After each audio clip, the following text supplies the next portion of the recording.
దేవుడు మరి వాస్తవం చూస్తే ప్రస్తుతం ప్రపంచంలో ఉన్నటువంటి పరిస్థితులను జ్ఞాపకం చేసుకుందాం.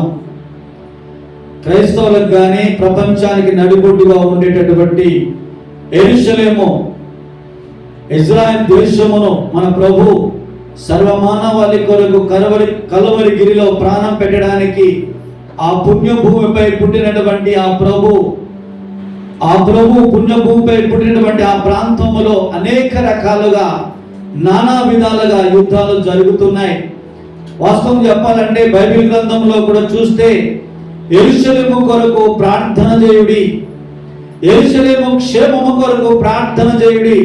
యెరూషలేము క్షేమము కొరకు ఎందుకు ప్రార్థన చేయమంటున్నాడంటే మళ్ళీ రెండవ రాకడలో ప్రభు ప్రాంతములోనే ఏ విధముగా అయితే యెరూషలేము ప్రాంతంలో ఆయన జన్మించాడో అదే విధముగా మన ప్రభు రెండవ రాకడలో వస్తున్నప్పుడు అదే విధంగా 1000 ఏళ్ల పాలనలో కూడా ప్రభు వస్తున్నప్పుడు ఆ ప్రాంతములో జరగాల్సింది చాలా ఉన్నాయి. కాబట్టి ప్రభు మనకు ఒక మాట ఇచ్చి ఉన్నాడు, మీరందరూ కూడా నా బిడ్డలారా, మరి క్రైస్తవ బిడ్డలారా, యెరూషలేము క్షేమము కొరకు బాగు కొరకు ప్రార్థన చేయమని చెబుతుంటున్నాడు.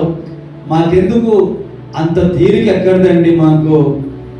మా కొరకు మేమే ప్రార్థించలేని స్థితిలో ఉన్నాం, మీరేమో యెరూషలేము కొరకు ప్రార్థన చేయమంటున్నారు. అంత ఓపిక మాకు లేదు అని ఒకవేళ మీరు అనుకుంటున్నారేమో, కానీ ప్రభు అంటున్నాడు మనము యెరూషలేము కొరకు కూడా ప్రార్థన చేయాలి. మందిరానికి వస్తున్నాం, కూర్చుంటున్నాం, వీలుంటే 2 మాటలు వింటున్నాం, లేదంటే ఒక కునుకు తీస్తున్నాం, వెళ్ళిపోతున్నాం. దేవుడు ఒక రోజు లెక్క అడుగుతాడు.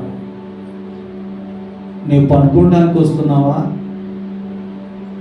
ఫోన్ చూడడానికి వస్తున్నావా? లేకుంటే ఎవరేం చేస్తున్నారో చూడడానికి వస్తున్నావా? అది మాత్రం ఒకరోజు దేవుడు మన జీవితాలని సరిచేసేటటువంటి దినము, తీర్పు తీర్చే దినం ఒక దినం ఉంది.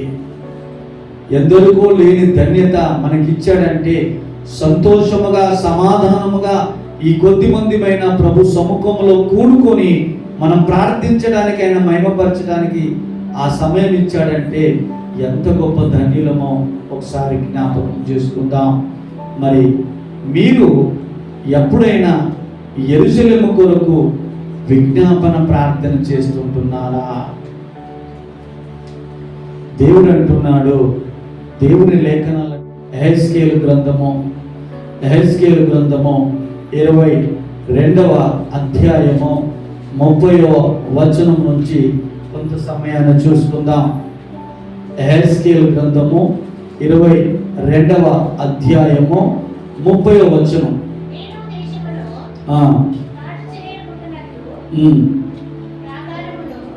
చదవండి, కంప్లీట్ చదవండి.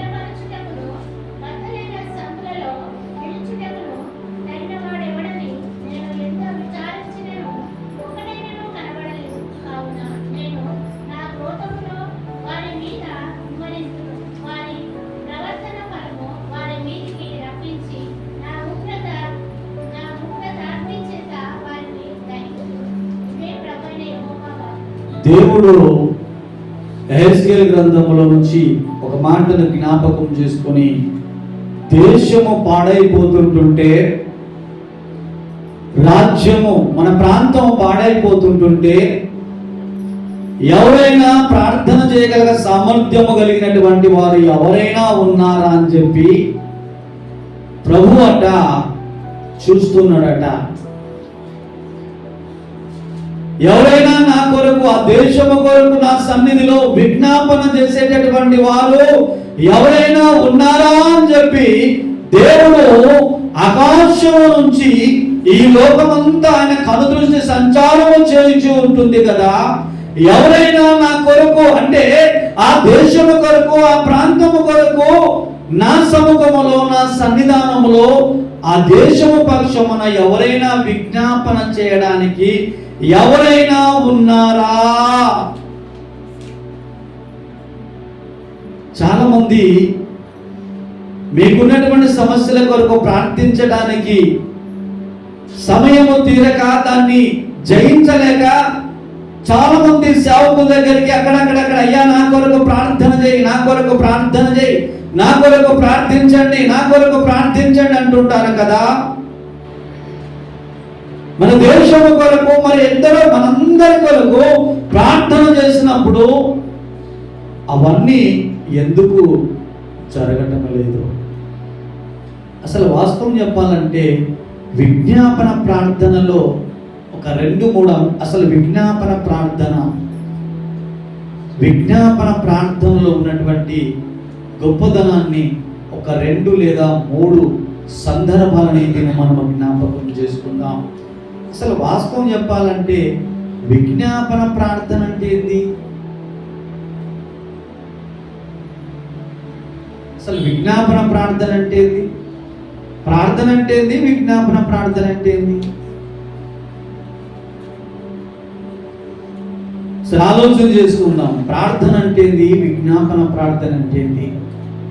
అయ్యో, ప్రార్థన అంటే కనీసం ప్రార్థన అంటే ఒక డెఫినేషన్ చెప్పండి. దేవునితో మాట్లాడటం. ప్రార్థన అనగా శారీరకమైనటువంటి క్రియలను చంపునట్లుగా, ఆత్మకార్యాలను జయించునట్లుగా శక్తి పొందుట. రాసుకోండి, కనీసం అడిగినప్పుడు జ్ఞాపకం చెప్పవచ్చు. ప్రార్థన అంటే దేవునితో మాట్లాడటం కాదా మాత్రం? ఎస్, ప్రార్థన అనగా దేవునితో మాట్లాడటం. రెండవదిగా చూస్తే ప్రార్థన అనగా శరీరకమైనటువంటి క్రియలను చంపునట్లుగా, ఆత్మకార్యమును జయించునట్లుగా శక్తి పొందుట. విజ్ఞాపన ప్రార్థన అంటే మన జీవితంలో ఎప్పుడూ విజ్ఞాపన ప్రార్థన అంటే ఏంది? అయ్యా నా కొరకు ప్రార్థన చేయి. మన ప్రభు ఉన్నాడు. మనం ఎన్నోసార్లు బైబిల్ చదువుతూ ఉంటుంటాం, కానీ మనం చేయాల్సినటువంటివి చేయక, వినాల్సినవి వినక, మనం అడిగినప్పుడు చదవాల్సినవి చదవక, ఏదైనా ఒక ప్రశ్న అడిగితే తెల్లముఖం వేసుకొని నిలబడుతూ ఉంటుంటాం. మన ప్రభువు మనకు ఒక మాదిరి ఉండిపోయాడు. ఏంటి ఆ మాట అంటే, దేవునికి నరులకును మధ్యవర్తిగా విజ్ఞాపన ప్రార్థన చేస్తున్నాడు మన ప్రభు. చేస్తున్నాడా లేదా?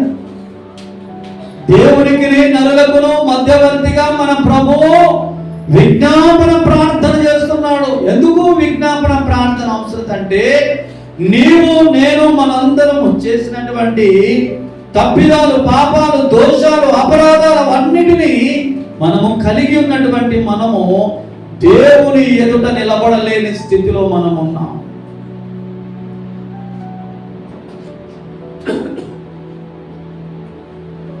ఏదైనా మనం ఒక తప్పు చేస్తే యజమాని ఎదుట నిలబడలేని స్థితిలో మనం ఉన్నాం. అయ్యా తన ఎదుట మనం నిలబడితే ఎంత కోపంతో ఉన్నాడో, ఆయన కోపాన్ని మనం భరించలేమయ్యా. ఆయన కోపాన్ని భరించలేని స్థితిలో ఉంటే మధ్యలో ఒక మీడియేటర్ కావాలి. ఎందుకు? శాంతపరచడానికి, మన పక్షమున బ్రతిమిలాడడానికి ఒక వ్యక్తి కావాలి. మా వాస్తవం చెప్పాలంటే విజ్ఞాపన ప్రార్థన అంటే, విజ్ఞాపనలు అంటే చాలా తేలిక తీసుకుంటారు, కానీ ఒకసారి ఆలోచన చేయండి. విజ్ఞాపన ప్రార్థన అంటే ఎంత దేవుడు, మీరేదో ఆశామాషి తాను అయ్యా నా కొరకు ప్రార్థన చేయి. వాస్తవమే, నీ ప్రార్థన నీ కొరకు సేవకుడు కావచ్చు, సేవకురాలు కావచ్చు, ఇంకా ఎవరైనా ఆత్మీయులు ఎవరైనా కావచ్చు, నీ పక్షమున దేవుని ఎదుట విజ్ఞాపన చేయటము అంత ఆశామాష అని మీరు అనుకుంటారు. ఒకసారి చూస్తాం దేవుడు ఏం చెప్తున్నాడంటే, అందరి కొరకు ప్రార్థన చేయమంటున్నాడు. అందరి కొరకు ప్రార్థన చేయమంటున్నారు. మొదటి తిమోతిలకు రాసిన పత్రిక 2వ అధ్యాయం మొదటి 2-3 వచనాలు చూస్తే, బాబు మీరు రాజుల కొరకు, యాజకుల కొరకు, అదేవిధంగా ప్రభుత్వాల కొరకు, దేశం కొరకు మీరేం చేయాలి? ప్రార్థన చేయాలి. ఏ రోజునైనా సరే దేవుని సముఖములో ప్రార్థనలో గడపడానికి మనం సిద్ధపడుతున్నామా?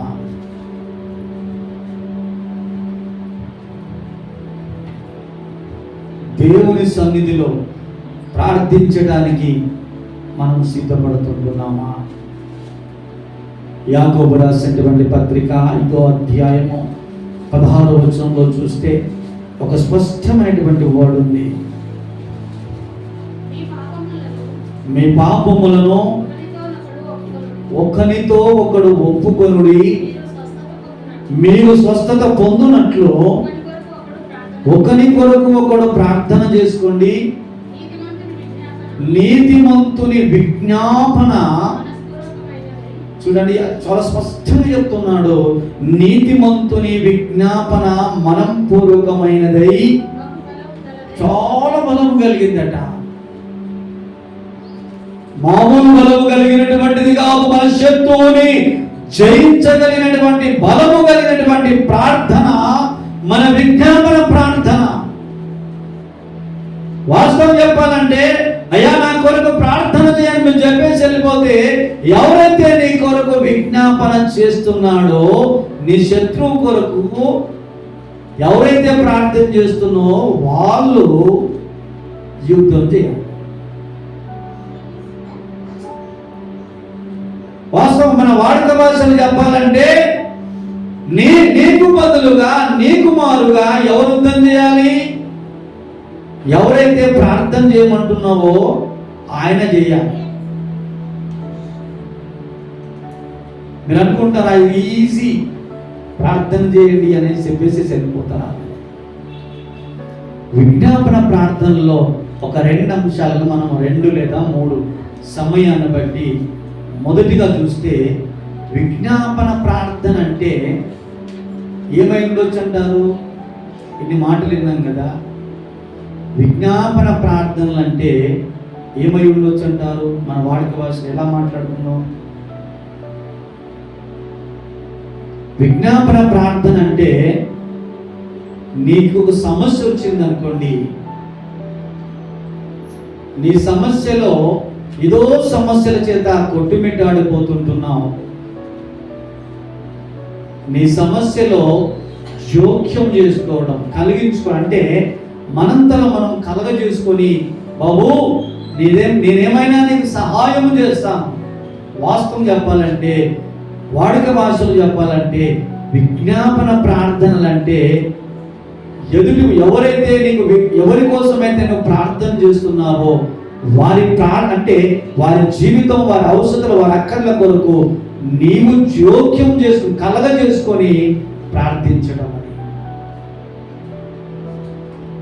ఎందుకు ఒక వాడుక భాషలు చెప్పాలంటే, వాడు మోయలేని భారాన్ని మోస్తుంటే కొంచెము ఆసరా చేయడం అంటే ఆ భారాన్ని మోయడానికి అంటే ఈ భుజాన్ని వెన్ను తట్టడం.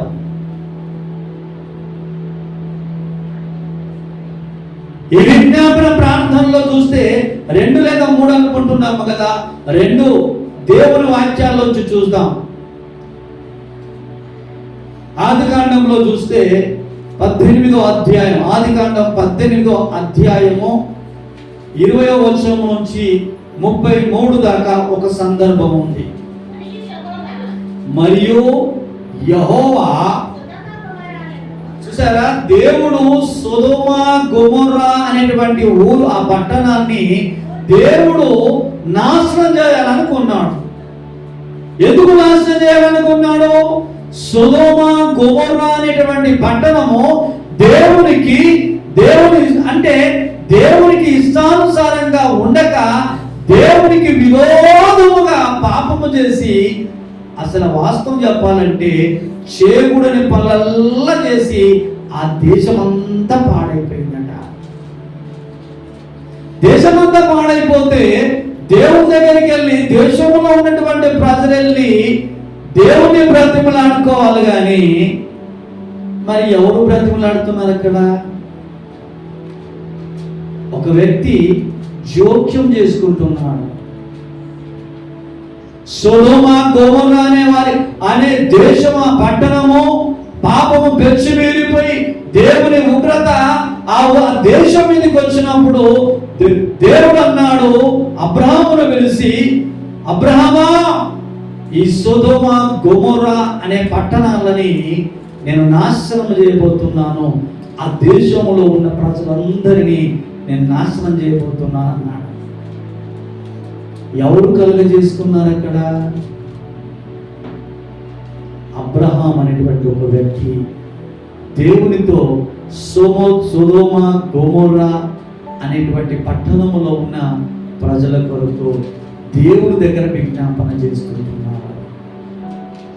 ఆ సందర్భం అంతా మీరు మనం జ్ఞాపకం చేసుకుంటే 33 వచనాల దాకా చూసుకుంటూ పోతుంటుంటే అక్కడ ఏముంది? 20 నుంచి 33 వచనాల్లో చూస్తుంటే ఎట్లా బ్రతిమలాడుతున్నాడు దేవుణ్ణి ఎట్లా బ్రతిమలాడుతున్నాడు. ఒకవేళ దేవునికి దగ్గరగా, దేవునికి చాలా సన్నిహితులై ఉంటేనే దేవుడు వింటాడు కానీ ఎవడు పడితే వాడిపై బ్రతిమలాడితే దేవుడు ఊరుకుంటాడా?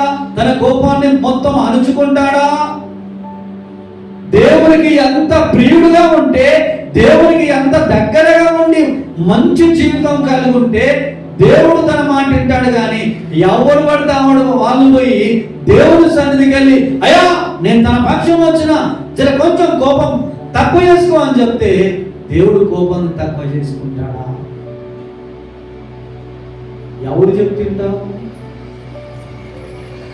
మనం చాలా సన్నిహితులుగా, మనం చాలా ప్రేమించేటటువంటి వారుగా, మనమును వారిని బాగా ప్రేమించేటటువంటి వారుగా ఉంటే చెప్తే వింటారు కానీ ఎవరు పడితే వాళ్ళు చెప్తే పోతే ఏంటే దేవుడు వింటాడా?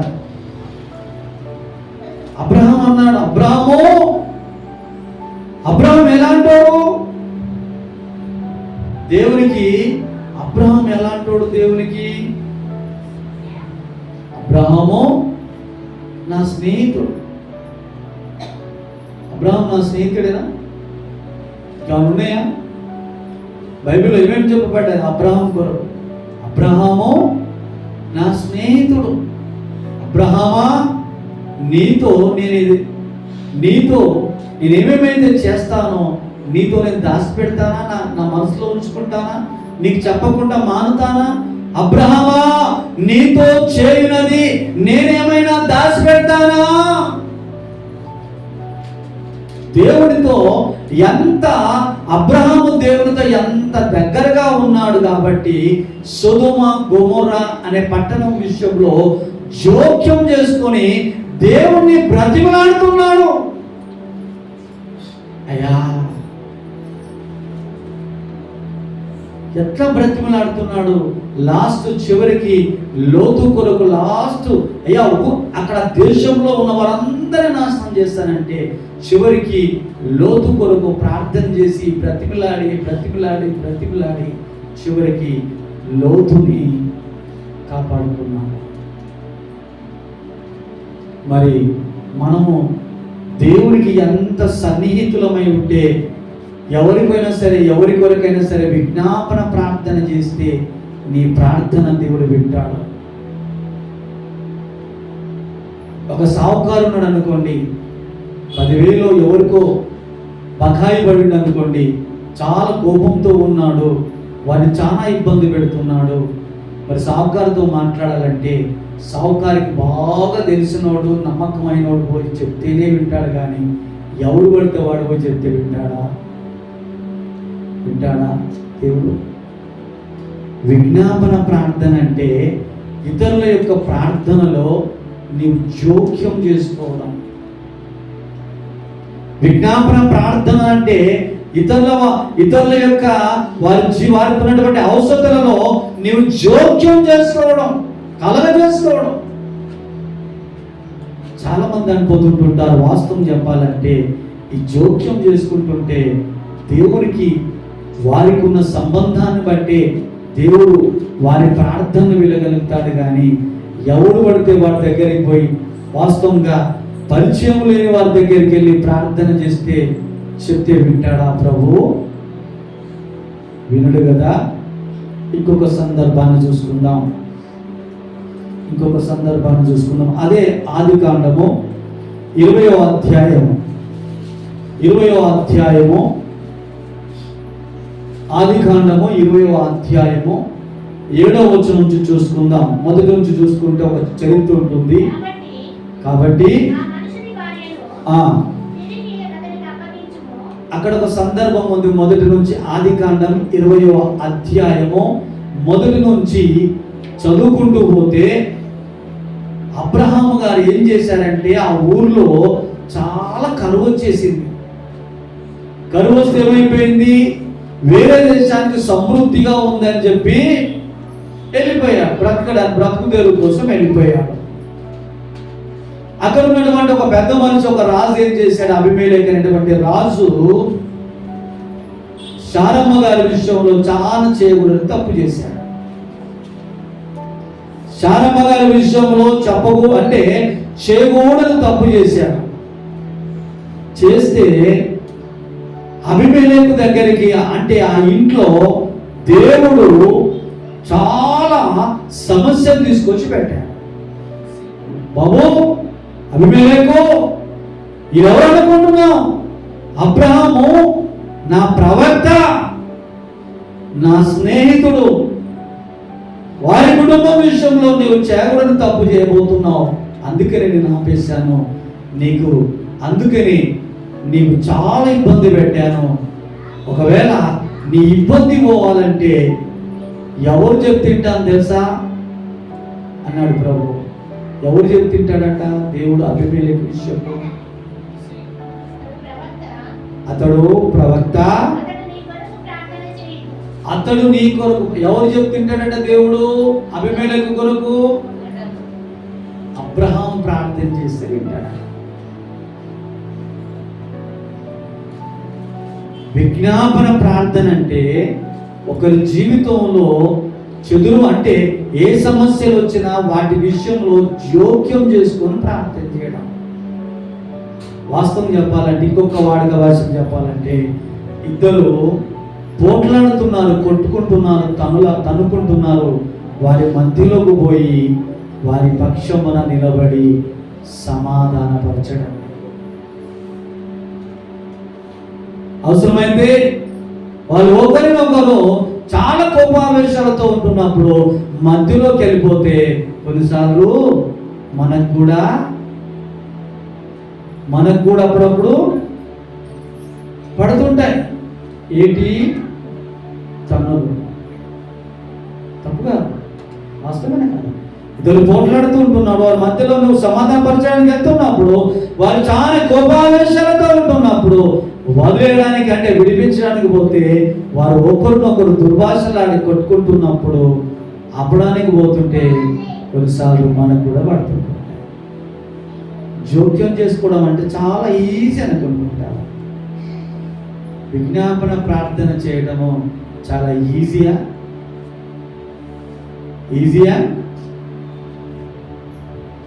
ఇంకా చెప్పుకుంటూ పోతే చాలా ఉన్నాయి.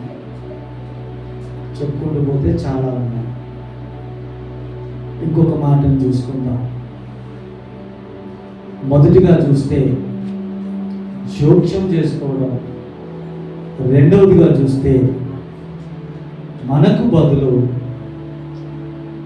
నీ కొరకు విజ్ఞాపన ప్రార్థన చేయాలంటే నీకు బదులు ఒక వ్యక్తి నిలబడాలి. నీకు బదులు దేవుని సముఖములో దేవునికి నీకును ఒక వ్యక్తి నిలబడాలి. ఒక సందర్భాన్ని జ్ఞాపకం చేస్తాం. ఏంటి ఆ సందర్భం అని అంటే, మొదటి సమూయేలు గ్రంథంలో 17వ అధ్యాయంలో దావీదు యొక్క ఆ సందర్భాన్ని జ్ఞాపకం చేసుకుందాం. ఇశ్రాయేలు ప్రజల పక్షమున యుద్ధం ఎవరు చేయాలి? ఇశ్రాయేలు పక్షమున యుద్ధము ఎవరు చేయాలి? ఫిలిష్తీయులకు ఇశ్రాయేలు ప్రజలకు యుద్ధం జరగడానికి సిద్ధంగా ఉంది. బలశౌర్యము కలిగి చాలా ఆజానుభావుడు గొలియాతు వచ్చి నిలబడి ఎలాలోయలో నిలబడి సవాలు విసురుతున్న సందర్భంలో యుద్ధము ఎవరు పోయి చేయాలి? సైన్యమునకు ముందు ఎవరు నడవాలి? సైన్యమునకు ముందు ఎవరు నడవాలి? సైన్యమునకు ముందు బైబిల్లో దేవుని మాటలు చెప్తున్నాయి, సైన్యమునకు ముందు రాజు నడవాలి. సైన్యమునకు ముందు యుద్ధానికి ఎవరు వెళ్ళాలంటే రాజు ముందుండాలి, సైనికులను తెనుకుంటారు. గొలియాతును చంపడానికి ఎవరు వెళ్ళాలి? రాజు. మరి ఎవరు వెళ్తున్నారు? మనకు బదులు, మనకు నిరోధించడం, మనకు బదులు వెళ్ళడం అంటే ఈ సందర్భాన్ని ఎందుకు మీకు జ్ఞాపకం చేస్తున్నానంటే, విజ్ఞాపన ప్రార్థన అంటే అసలు చాలా మంది ఎట్లా చేస్తారు తెలుసా? ఇప్పుడున్న ప్రజెంట్ ఇప్పుడున్న జనరేషన్ ఎలా అయిపోయిందంటే, సౌకులు కూడా అంటున్నారు ఏంటి అంటే, మీ కొరకు మేము ప్రార్థన చేస్తాం, మీ ప్రార్థన విజ్ఞాపనలన్నీ మాకు పంపించేసండి, మా అవసరాలు మీరు తీర్చండి, అడ్వర్టైజ్మెంట్ ఇస్తారు. ఒక్కరికి ఇందరి పక్షమున నువ్వు నిలబడి ప్రార్థన చేయాలంటే నువ్వు ఎంత దేవునికి ఇష్టానుసారంగా ఉండాలి, దేవుని విషయంలో ఎంత యథార్థవంతులుగా నీవు జీవించాలి. ఉరికినే జరుగుతుందా? అసలు వాస్తవం చెప్పాలంటే దేవుని సన్నిధానికి రావడానికే ఇబ్బంది ఉంటుంది. రెండవదిగా అసలు విశ్వాసమే ఉండదు. దేవుని దగ్గరికి ఎట్లా రావాలి? కొంతమంది చూస్తున్న వాస్తవం చూస్తున్నట్టయితే దేవుని సన్నిధికి వస్తున్నటువంటి వాళ్ళు ఎలా రావాలంటే, హెబ్రీయులకు రాసినటువంటి పత్రిక 11వ అధ్యాయము 6వ వచనంలో చూడండి, ఒక చక్కటి మాట ఉంటుంది. హెబ్రీయులకు రాసినటువంటి పత్రిక 11వ అధ్యాయము 6వ వచనం, విశ్వాసము లేకుండా దేవునికి ఇష్టడై ఉండుట అసాధ్యము. స్పష్టంగా మాట్లాడుతూ మీ అందరి బైబిల్లో ఈ మాట ఉందా లేదా చూడండి. దేవుని యొద్దకు వచ్చువాడు ఆయన ఉన్నాడనియు ఆయన వెదుకు వారికి, చూడండి, తను వెదుకు వారికి ఫలము దయచేయగలవాడనియు నమ్మవలెను కదా. విశ్వాసమును బట్టి చాలండి. దేవుని దగ్గరికి వస్తున్న వాళ్ళు ఎట్లా రావాలట? ఆయన ఉన్నాడు. చాలా మంది మందిరానికి ఎట్లా వస్తున్నారంటే, ఈరోజు పాస్టర్ ఉన్నాడా, పాస్టర్ అమ్మ చెప్తుందా, పాస్టర్ ఉందా అని వస్తారు. ఇంకొంతమంది ఎలా ఉంటుందంటే, చాలా మంది ఎలా ఉంటారంటే, ఆ పెద్ద పాస్టర్ దగ్గరికి వెళ్ళాలి. నువ్వు పాస్టర్ని చూస్తున్నావా, దేవుడు చూస్తున్నావా? దేవుడి కార్యం చేస్తున్నా, పాస్టర్ కార్యం చేస్తున్నా? ఒక గొప్ప దైవజనుడు, చరిత్రలో గొప్ప దైవజనుడు, ప్రపంచంలో అప్పటికి చాలా వాడబడుతున్నటువంటి వ్యక్తి, ఒక కాన్ఫరెన్స్ అక్కడ ప్రార్థనకు వెళ్ళాలి. అప్పుడు మరి సాయంత్రం ఉండొచ్చు, ప్రయాణంలో చాలా అలిసిపోయాడు, బాగా జ్వరం వచ్చింది, ఒళ్ళంతా వేడైపోయింది. విశ్వాసంతో తన కొరకు ప్రార్థన చేయమని చెప్పి ఒక చిన్న విశ్వాస దగ్గరికి వెళ్ళాడు.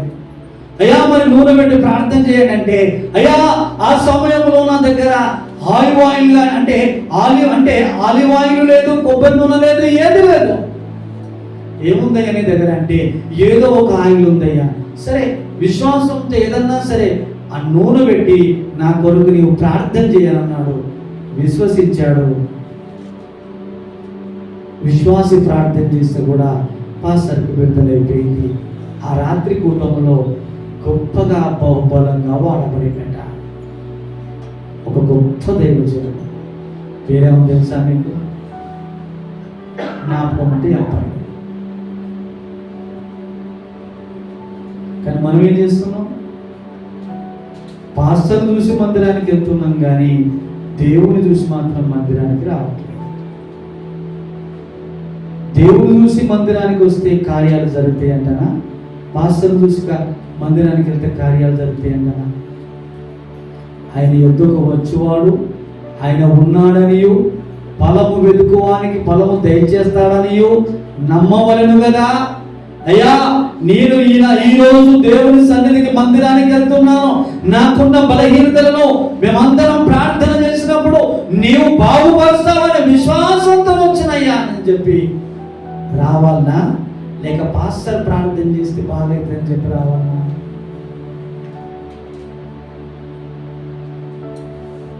ఒక సందర్భాన్ని జ్ఞాపకం చేసుకున్నాం. విజ్ఞాపన ప్రార్థనలో మొదటిగా చూస్తే జోక్యం చేసుకోవడము, రెండవదిగా చూస్తే నిరోధించడం, అంటే వారికి బదులు మనం నిలబడటం. దావీదు ఏమన్నాడమ్మా అక్కడ 17వ అధ్యాయము 20వ వచనం చూస్తే, దావీదు ఇశ్రాయేలు పక్షమున నిలబడి ఒకవాడు అన్నాడు, యుద్ధము యెహోవాదే, నేను యెహోవా దేవుని పక్షమున పోతున్నాను, యుద్ధము నాది కాదు, యుద్ధము నా దేవుడు చేస్తాడు. విజ్ఞాపన ప్రార్థన చెయ్యనంటే ఈజీగా వెళ్ళిపోతాం. ఇతరుల కొరకు ప్రార్థన చేయండి అని అంటే అంత ఈజీ కాదు. కొన్ని సందర్భాల్లో బైబిల్ ఒక సందర్భంలో బైబిల్లో ఏముందనంటే అందరి మీద చేతుల నుంచి ప్రార్థన చేయొద్దు అని అంటారు. మరి మీరు కూడా చాలా మంది పాస్టరేమో ప్రార్థన నెత్తి మీద చేయబెట్టి ప్రార్థన చేయాలి, మరి మీరెందుకు నెత్తి మీద చేయబెట్టి ప్రార్థన చేయరు? మరి మీకెందుకు భయం అవుతుంది? మీకేం భయం? అది వాళ్ళ మీద ఉన్న దయ్యం నా మీద వచ్చి ఎడబడుతుంది అని చెప్పి, వాళ్ళ మీద ఉన్న దయ్యాలు నాకేడెత్తుతాయో అని చెప్పి, మరి మీరెందుకు ఇతరుల మీద చేయబెట్టి ప్రార్థన చేయరు? చేయబెట్టి ప్రార్థన చేయాలంటే ఏం చేయాలి? చేయబెట్టేటప్పుడు ముందు ఎలా ఉండాలి? దేవుని శక్తి కలిగినటువంటి వ్యక్తిగా ఉండాలి.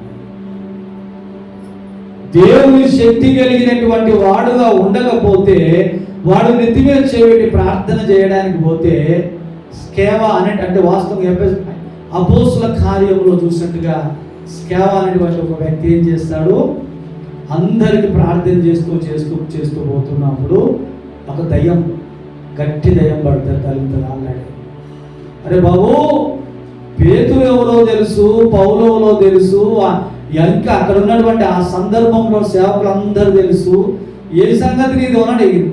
ఏమని చేసింది? చివరికి వస్తే మీదబడి బట్టలు మొత్తం చించేసి ఒళ్ళంతా అక్కులో పొడిచేసి, అందుకనే ఎవరి మీద పడితే వారి మీద చేతి నుంచి ప్రార్థన చేయకండి అన్నా. మరి ఊరికే అయ్యారో నా కొరకు ప్రార్థన చేయి, విజ్ఞాపన ప్రార్థన చేయి. చాలా మంది విజ్ఞాపన ప్రార్థన చేయమంటారు, కానీ వారు మాత్రము 3 పూటలు తినుకుంటూ నెమ్మలం కంటిండ నిద్రపోతారు. వాళ్ళ కొరకైతే గంటల తరబడి ప్రార్థన వాళ్ళు చేసుకోకపోతే వారి కొరకు ఏం చేయాలి? కొన్ని సందర్భాల్లో చేస్తే దేవుడు వింటాడు, కొన్ని సందర్భాల్లో వినడు. ఎందుకంటే వానికి లేని బాధ నీకెందుకు బిడ్డా అంటారా? మొదటిగా జోక్యం చేసుకోవడము, రెండవదిగా మనకు బదులుగా, అంటే ఎవరైతే ప్రత్యర్థి ఉన్నాడో వారికి బదులు ఒక వ్యక్తి మధ్యలో కలగజేసుకోవడం, మూడవదిగా చూసుకొని ముగింపులోకి వెళ్దాం. అడ్డగించడం, మూడవదిగా అడ్డగించడం. ప్రభువా, నేను మధ్యలో ఉన్నాను, యుద్ధం చేస్తున్నప్పుడు ఏమంటారు? బిడ్డ, నన్ను ఓడించి వాళ్ళ దగ్గరికి, నన్ను దాటిపో, నన్ను ఓడించిపో. అడ్డగించడం. అలా ఎక్కడైనా జరిగిందా? దేవుని వాక్యం చూసుకుందాం. ఎక్కడైనా జరిగిందా?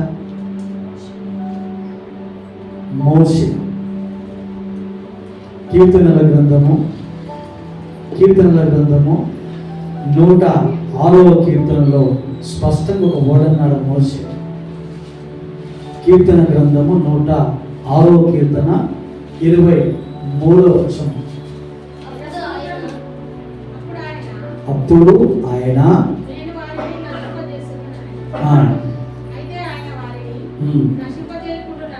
వాస్తవం చెప్పాలంటే ఇశ్రాయేలు ప్రజలు దేవునికి పలుమార్లు విసిగించిన, వాస్తవం చాలా విసిగించారు. వద్దన్న పనులల్లా చేశారు. వద్దు బిడ్డ అంటే ఏదైతే వద్దని చెప్పారో మరీ బలవంతంగా అదే పని చేశారు. దేవుడికి చాలా కోపం వచ్చేసేసింది. ఈ అరణ్యంలో ఆకులు రాలిపోయిన వీళ్ళని మొత్తం రాలగొట్టేస్తా అని చెప్పేసాడు. జీవ గ్రంథంలో ఉంచి వీరి పేర్లను తుడిపివేస్తామని చెప్పాడు.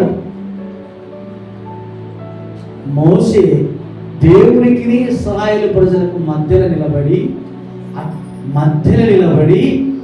ఒక మాట అన్నాడు, ప్రభువా, ఒకవేళ వారి పేరు తీసేయాలంటే ముందు నా పేరు తీసే.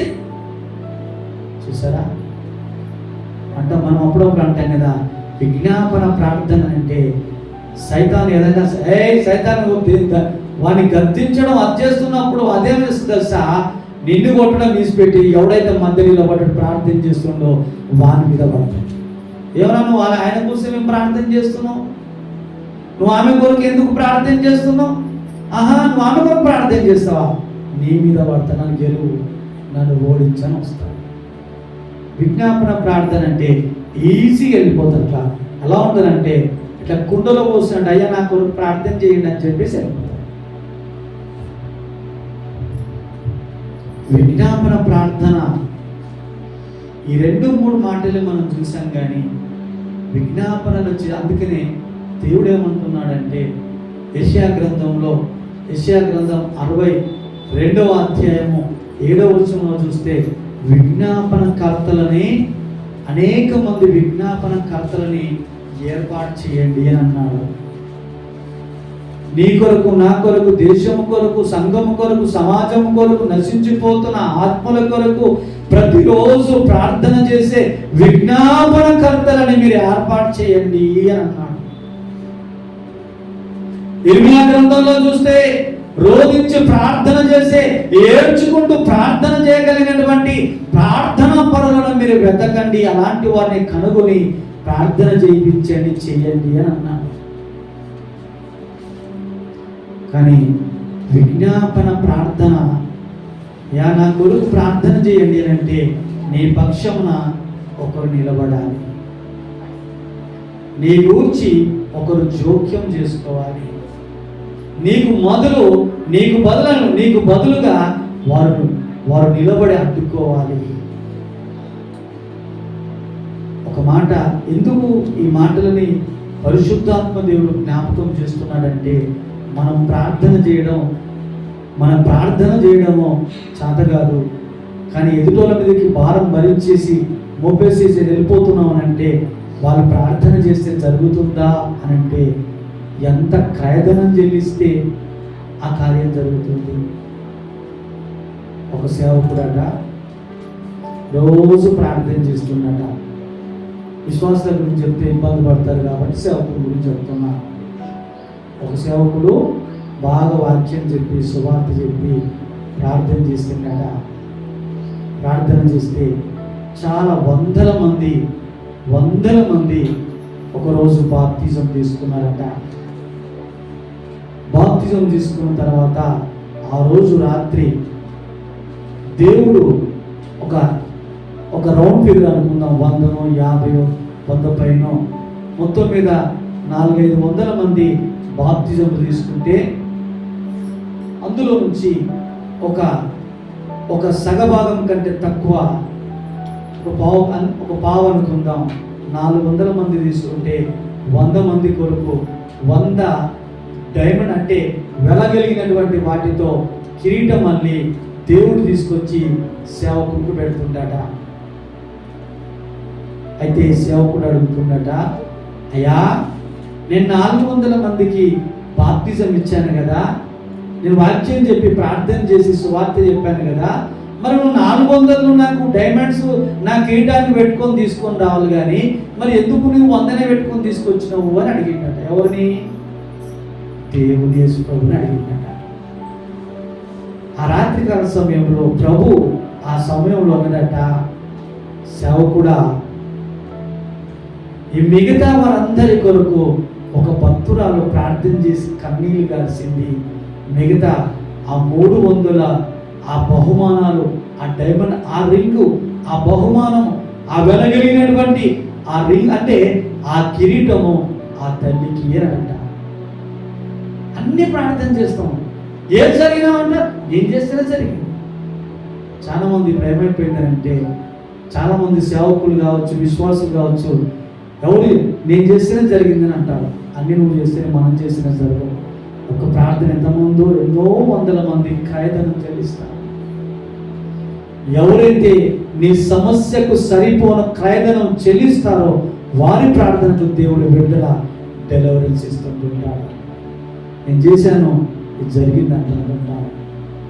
ఒకసారి జ్ఞాపకం చేసుకో. విజ్ఞాపన ప్రార్థన చేసేటటువంటి వారి ప్రార్థన, వారి జీవితము, వారి మాట, వారి బిహేవియర్, వారి నడక, వారి చూపు దేవునికి ఇష్టానుసారంగా ఉంటే వారి మాట ఎవరి పక్షంగా నిలబడినా దేవుడు వారి విజ్ఞాపన ప్రార్థన వింటాడు. అందరు ప్రార్థన చేస్తూ మరి దేవుడు ఎందుకు వింటలేడు? దేవుడు ఎందుకు వింటలేడు? దేవునికి మెచ్చే విధముగా వారి బ్రతుకు, వారి జీవితం లేదు కనుక దేవుడు వారి ప్రార్థన వినటం లేదు. మరి మనందరం కూడా అనేకుల కొరకు, రాజుల కొరకు, సంఘము కొరకు, సమాజము కొరకు, నశించిపోతున్న ఆత్మల కొరకు విజ్ఞాపన ప్రార్థన చేయగలిగినటువంటి వారముగా ఉందామా? అసలు విజ్ఞాపన ప్రార్థన అంటే ఏంటి ఈరోజు తెలుసుకున్నాం కదా. అసలు విజ్ఞాపన ప్రార్థన అంటే ఏందో 3 విషయాలు తెలుసుకున్నాం. విజ్ఞాపన ప్రార్థన అంటే వారి కొరకు మనం జోక్యం చేసుకోవడం. రెండవదిగా చూస్తే వారి పక్షమున మనం నిలబడడం. మూడవదిగా చూస్తే మధ్యలో నిలబడడం. నన్ను దాటిపో, నన్ను ఓడించి వాని దగ్గరికి వెళ్ళు. ఇంత ఉందా అంటే ఎప్పుడైనా మనం బైబిల్ చదివితే మనకు అర్థమవుతుంది. అందుకనే ప్రభు అంటున్నాడు, విజ్ఞాపన కర్తలని ఏర్పాటు చేయండి. చివరిగా ఒక మాట చూసుకొని ముగింపులోకి వెళ్ళిపోదాం. యెషయా గ్రంథము 59వ అధ్యాయము 16వ వచనం. యెషయా గ్రంథము 59:16. సంరక్షకుడు లేకపోవుట ఆయన చూచెను, మధ్యవర్తి లేకుండుట. చూసారా, మధ్యవర్తి లేకపోతే దేవుని ఉగ్రతని, దేవుని కోపాన్ని ఎవరు చల్లార్చగలుగుతారు? ఎవరు చల్లార్చగలుగుతారు? విజ్ఞాపన ప్రార్థన పరులే కదా. ఒకసారి జ్ఞాపకం చేసుకోండి. అందుకని విజ్ఞాపన కర్తలారా, అనేకుల కొరకు విజ్ఞాపన కర్తలుగా మారి అనేక విషయాల కొరకు ప్రార్థన చేయండి. ప్రార్థన చేయడం అంత మాత్రమే కాదు, కానీ ఏ విధముగా అయితే ఏలియా మన వంటి స్వభావం కలిగినటువంటి వాడే అంటున్నాం, కానీ ఏలియా ఎంత నీతిగా బ్రతికితే నీతిమంతుడుగా తీర్చబడ్డాడు. అది మర్చిపోతే మన ప్రార్థన దేవుడు వినాడు. మరి ఈ కొద్ది మాటలు దేవుడు దీవించి ఆశీర్వదించును గాక.